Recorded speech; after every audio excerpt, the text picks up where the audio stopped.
todas las cosas que hice para estudiar 2 idiomas en el año 2025. I made a list.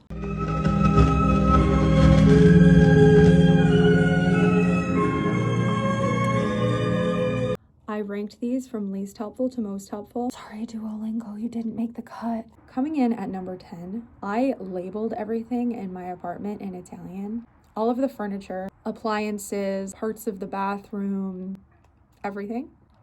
It was helpful, but I've already forgotten a few things. Curtains, tende, I think. So I need to find a better way to review this vocabulary.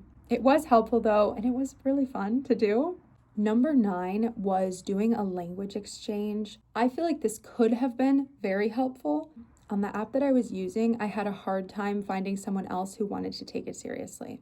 However, I did learn one grammar point that is super common, so it made the list. I think that this is something I want to try again this year, but I need to find a better method of finding a partner. So if anyone wants to do a language exchange who's watching, let me know. I'm studying Spanish and Italian.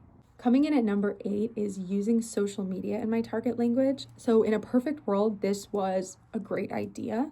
I made a separate account where I only followed creators who spoke in Italian and another account where I only followed creators who made content in Spanish. But in reality, I just wasn't switching to these other accounts. I was using my own page all the time and doom scrolling content in English.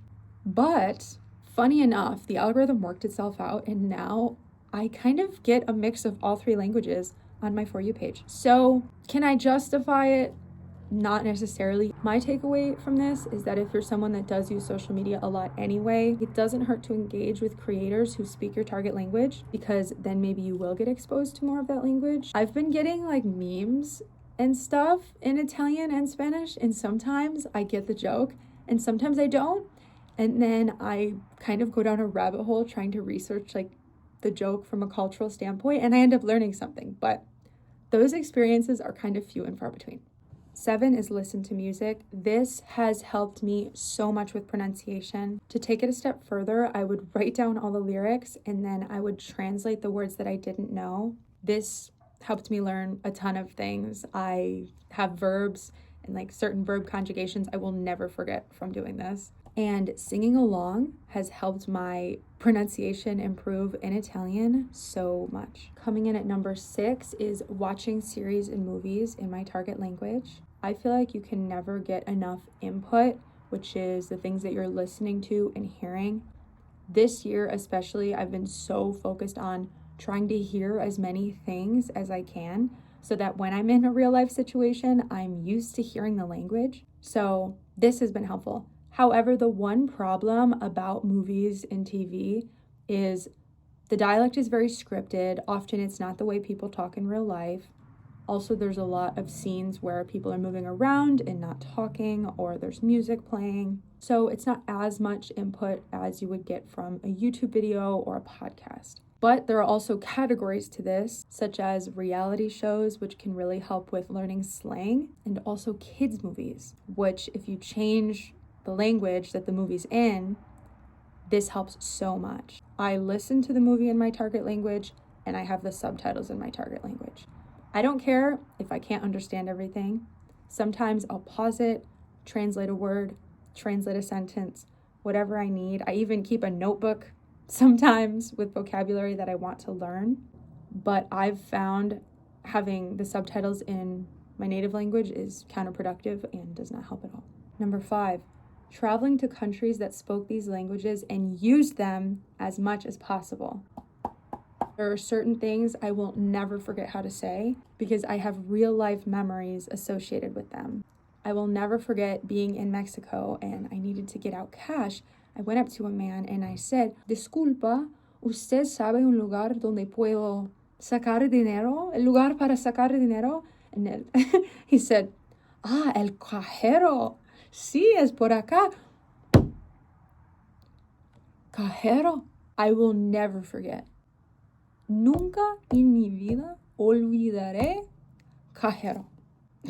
I will remember that forever because I have a real memory learning it.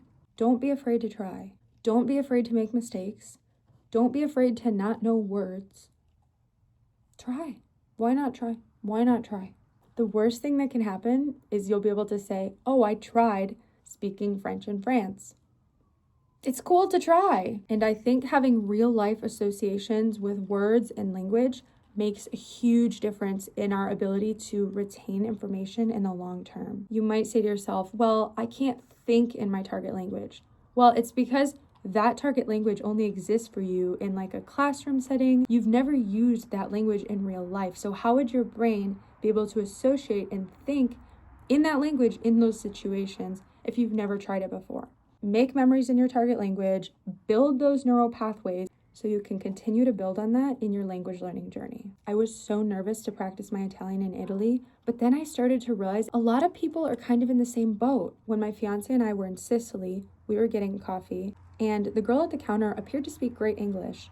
She took Daniel's order in English, she brought him his coffee, and then he tried making small talk and said, "It's such a beautiful day outside." And she said, "What?" And he said, "It's such a beautiful day outside." And she said, "I don't understand."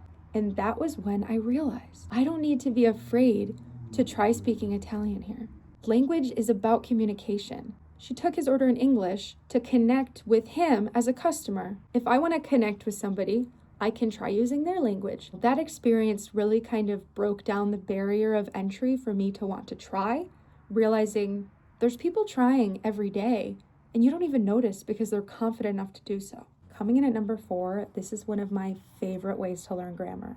Writing is so underrated in the language learning space. What I do specifically is I journal. I will just fill out one page where I write what I did that day, my thoughts on the day, maybe what I'm doing that week, so I can practice different tenses, past, future, conditional, subjunctive. And then when I finish, and none of my other suggestions include AI. However, this is one spot that I think it can be an incredible tool.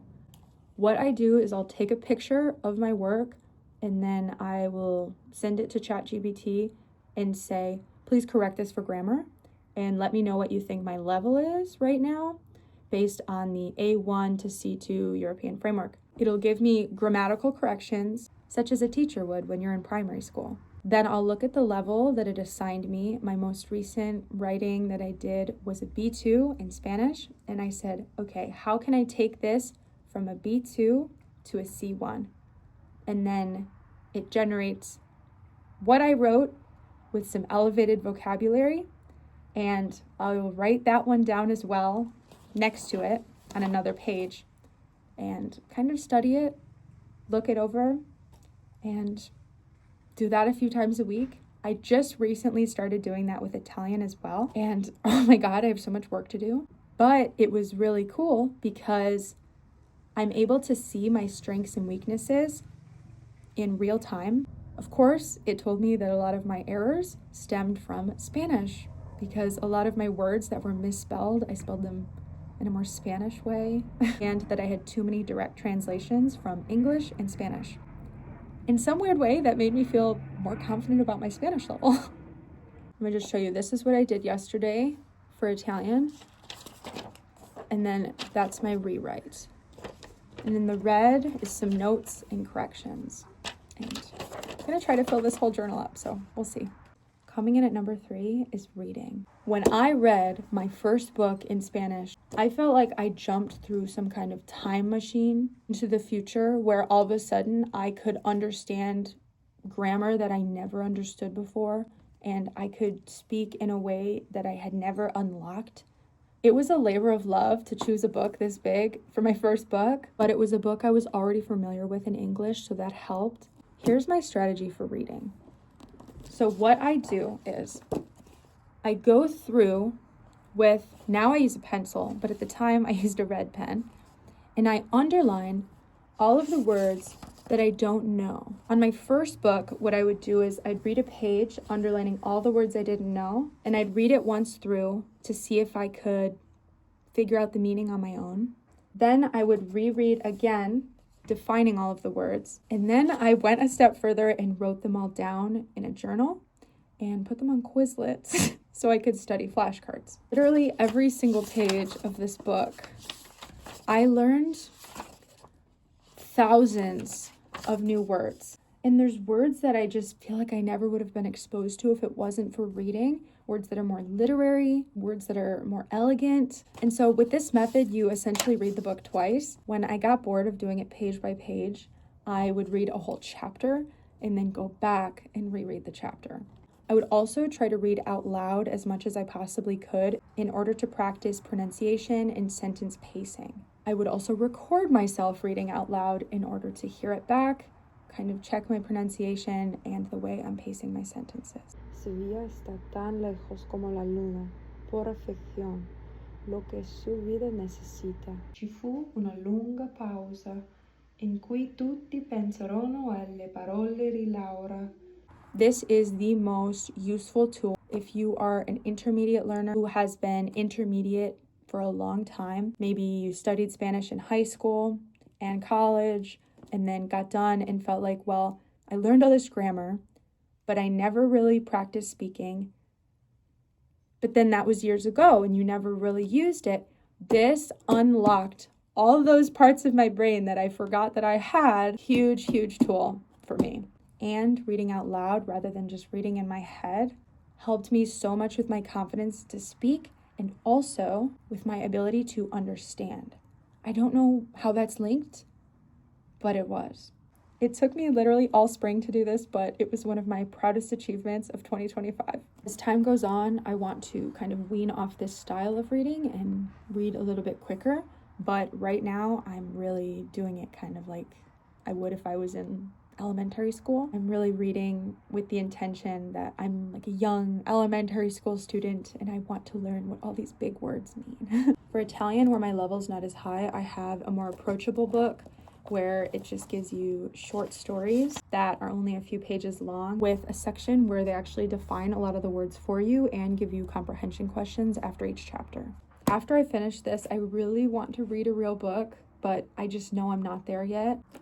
It's like I want to so bad. I think I'm going to ultimately need to start with reading material that's geared toward 5th, 6th, 7th, 8th, 9th grade rather than full-on books for adults where the vocabulary is very poetic. I'm just not there yet with my Italian. This is the Spanish book I'm currently reading. I am almost done. I think I have less than 50 pages left. Number 2, taking lessons and having a tutor. This has been the main way that I learned Italian. I started taking classes with my tutor April 2024, and the amount of progress that I made with Italian, more than I did in a decade of Spanish. I know part of that is because I knew Spanish, and it helped me a lot with conceptualizing the grammar and a lot of how Italian works. But it's also worked against me in a lot of ways. But having a tutor has made me feel so confident in wanting to speak because I practice speaking every week. When I went to Italy this summer, I had only spoken to my tutor. He was the only person I had ever spoken to in my entire life in Italian. And I'll never forget, my friend and I, we were in Ibiza, Spain, Ibiza, España, and we were at this bar, and this group of guys approached us, and one of them started flirting with her. She didn't speak Italian, and he didn't speak English. And so I started talking to these guys, and I was translating for her.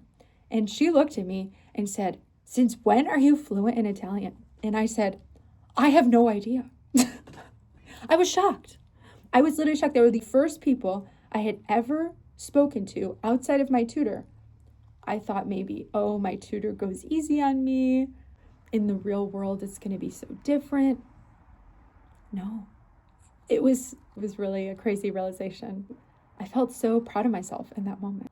All the hard work that I had put in felt so worth it. And then the rest of my trip, I seemed to make friends with Italian people everywhere, even in Barcelona, randomly. Then we went to Sicily and I was able to practice my Italian for 2 weeks straight. It was so incredible. And I really owe so much of that confidence to the fact that I practiced with a tutor because, like I said before, my writing is kind of lacking and my reading capabilities are nowhere near where they are in Spanish. However, I feel so confident to speak in Italian. Even if I get it wrong, I feel confident to try. And I think that's kind of the most important thing. because you're never going to get better if you don't try in the first place. One of my main goals for 2025 was to walk 10,000 steps a day. I accomplished it. But with that being said, I spent a lot of time this year walking, and I needed something to do during those walks. And that brings me to number 1. Primo posto. Numero uno. What better to do while I'm walking than listen to podcasts in my target language? Sometimes I went for 2 walks a day, and I would listen to Spanish in the morning and Italian at night. But non-negotiably, every day I walked and listened to a podcast. And this improved my ability to have conversations with people in other languages so much. I minored in Spanish in college, but when I finished, I still felt like I couldn't talk to people. I was like, I can read and write well, but I can't talk to people. And I realized the reason I couldn't talk to people was because I couldn't understand what they were saying enough to be able to respond. By the time I heard what they said, I thought about it. Sometimes I had to say, what did you say? And they had to repeat it. By the time all that happened, the connection was already lost. But by training my ear and my mind to recognize words, expressions, phrases, jokes, etc. in my target language, now when I hear someone talking or someone says something to me, my processing time is so much quicker. In the language world, this is called comprehensible input, which is basically when you're listening to something and you can understand the main idea of it. It might be just above your level, but enough so you can get there. You're able to understand the majority of what they're saying. And for me, this progress is pretty measurable. For example, I started listening to a podcast that was meant for advanced Spanish speakers who want to learn colloquial slang in Spain. And when I first started listening to this podcast, I was like, whoa, this is way above my level right now. But now I listen to this podcast all the time, and it sounds like I'm like listening to a friend of mine talking to me. Like, I understand everything she's saying, and I'm just shocked that my brain was able to do that. It's just wild. But I knew the words already. I had built the foundation with all these other things that I do and all the classes I've taken, but it was training my ear and my brain to hearing the words, hearing the way that different people pronounce those words, how they flow together in a sentence, and so much repetition of that. I remember just 2 years ago, I used to be able to say, well, I can speak Spanish, but I can't understand it. Now it's the opposite. I can understand it. I'm trying to speak it back. No, my comprehension has improved so much. And I realized, at least for me, I couldn't understand it because I wasn't exposed to it enough. So now I listen to podcasts and YouTube videos by creators from so many different countries because I really want to get a feel for hearing and understanding different accents and kind of knowing some of the regionalisms and slang of each place. I think you can really do that when you're at intermediate and advanced level. I realized I needed to do this when I was in Spain this summer, and I was speaking Spanish to everyone in Spain. Everything was going good. I was like, I'm fluent, finally, until I met an Argentinian guy. I felt like I knew nothing. I felt like, do I even speak Spanish? I had never been exposed to his accent before. I could barely understand a word he was saying. But this is where language is cool. He didn't speak any English, and I couldn't understand his Spanish. But he spoke Italian because he spent some time living in Sicily. So we spoke primarily in Italian. It was kind of a mix, like a Spanglo-Italiano, right? Instead of Spanglish. But we hung out all day. It was so cool to have kind of found a way to communicate with somebody. It was such a cool experience. When I got home, I started following creators that were from Argentina. I started watching YouTube videos from creators that are from Argentina. I wanted to get more exposed to that accent so that I don't have that issue in the future. I think that's a skill issue on my part. Just like how in English, there's, American accent, British accent. Within America, there's tons of different accents, like a Southern accent. So when you're learning a new language, exposing yourself to different accents is so important, especially if you're the kind of person who loves to travel and loves to meet people. Anyways, that video was like 10 times longer than I expected it to be. Allora, non pensavo che il video sarebbe così lungo, ma ecco i miei raccomandazioni per studiare quest'anno. Anyways, guys, I hope you liked this video. I want to make more videos like this. I'm so passionate about language learning and languages in general. I don't make a lot of long form videos, but this is something I really want to start doing. So let me know if you're interested in seeing more videos from me of this kind. Grazie. Ciao, ciao.